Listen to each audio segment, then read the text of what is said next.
Nam thì phải đứng lên đánh thực dân Pháp, cứu tổ quốc. Ai có súng thì dùng súng, ai có gươm thì dùng gươm, không có gươm thì dùng cuốc, thuồng, gậy gộc. Ai cũng phải ra sức chống thực dân cứu nước.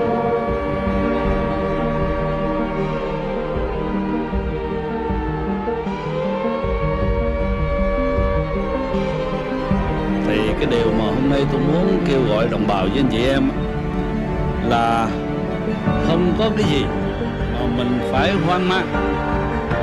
Trái lại mình phải chuẩn bị sẵn sàng, phải củng cố hàng ngũ, dân quân phải chặt chẽ, từ cái biện pháp quân sự lẫn cái biện pháp an ninh, lẫn cái biện pháp bình định lãnh thổ, những cái vấn đề làm cho ổn cố hậu phương, từ cái chuyện lớn về thực thi của luật pháp đến cái vấn đề mà bề ngoài, cũng như là cái vấn đề cờ xí biểu ngữ sơn đồ này kia, thì thằng cộng sản nó làm được là mình phải làm được hơn nó, chứ không có thể nào mà mình để cho nó nên là thao túng cái miền Nam này được.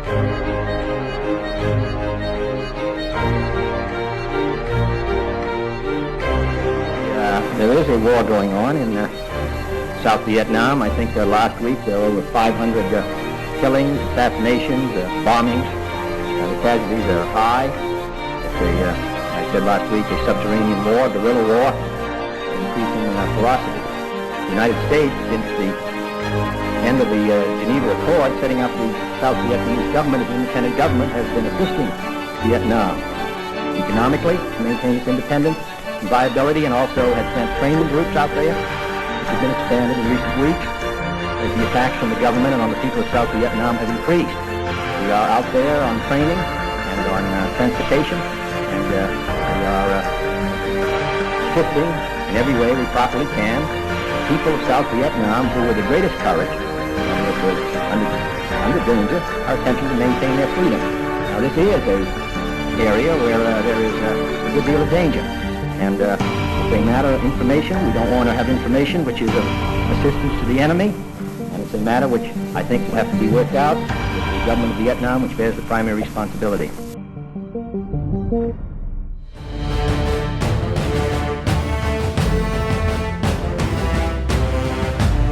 Don't let anybody make you think that God chose America as his divine messianic force to be a sort of policeman of the whole world. God has a way of standing before the nations with judgment, and it seems that I can hear God saying to America, "You're too arrogant. You don't change your way. I will rise up and break the backbone of your power, and I'll place it in the hands of a nation that doesn't even know my name.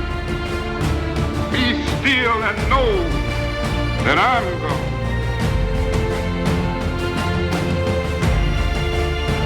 The time has come for America to hear the truth about this tragic war.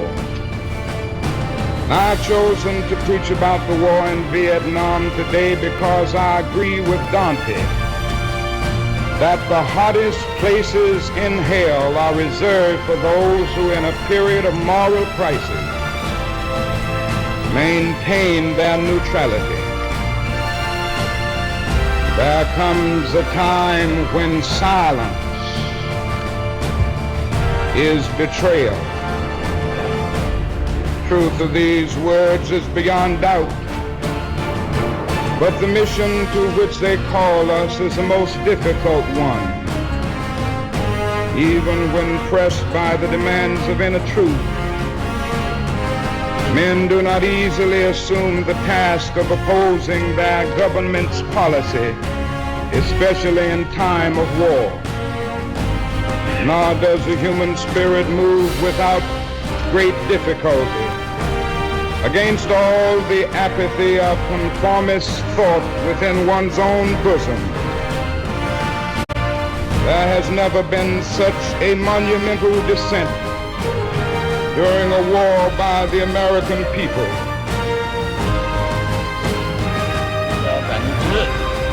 여기 동수 빠져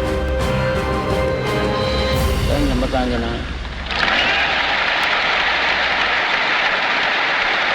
나는 그거 뚫어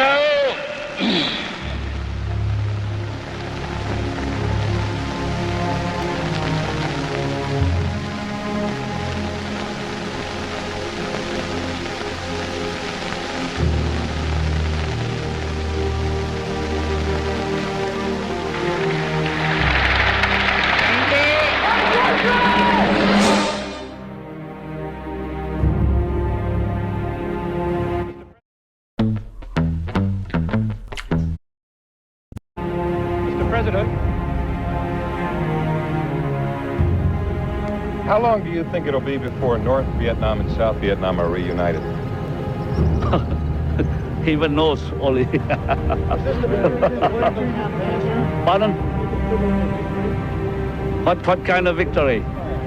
Is it a victory for you, Mr. President? Oh, sure. Because if the communists can continue the war, and if they still nourish the hope to win military the war, they never sign the agreement. They don't accept. Assuming the worst, Mr. President, that there is a resumption of hostilities, are you confident now that without the Americans you can continue to fight against the North Vietnamese successfully?